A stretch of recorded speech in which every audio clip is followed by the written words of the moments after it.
మనందరికీ తెలుసు కదా! నిన్నటి నుంచి అయితే పెట్రోల్ బంకుల ముందయితే వాహనదారులు తీవ్రమైన క్యూ కట్టడం జరుగుతుంది.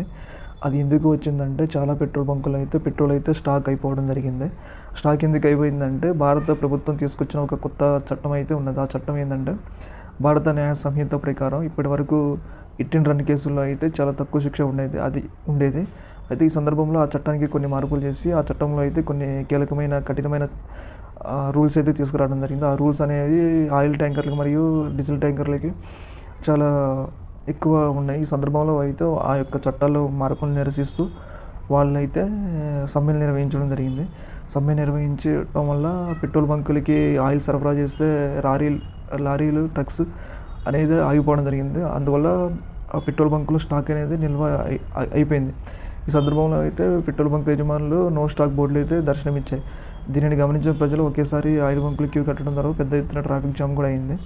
అయితే రీసెంట్గా వస్తున్న విషయం ప్రకారం ఏంటంటే ఆయిల్ ట్యాంకర్ల యజమానులతో మరియు ఆయిల్ ట్యాంకర్ల డ్రైవర్లతో ప్రభుత్వం అయితే చర్చలు జరిపింది. చర్చలు కూడా సఫలమయ్యాయి. వాళ్ళకి తగ్గట్టు ఆ రూల్స్ని అయితే మార్చడం జరిగింది. ఈ సందర్భంగా ఎలాంటి స్టాక్ మరియు ఎలాంటి ఇబ్బంది ఉండదని అయితే ప్రభుత్వ వర్గాలు అయితే మనకైతే చెప్పడం జరిగింది.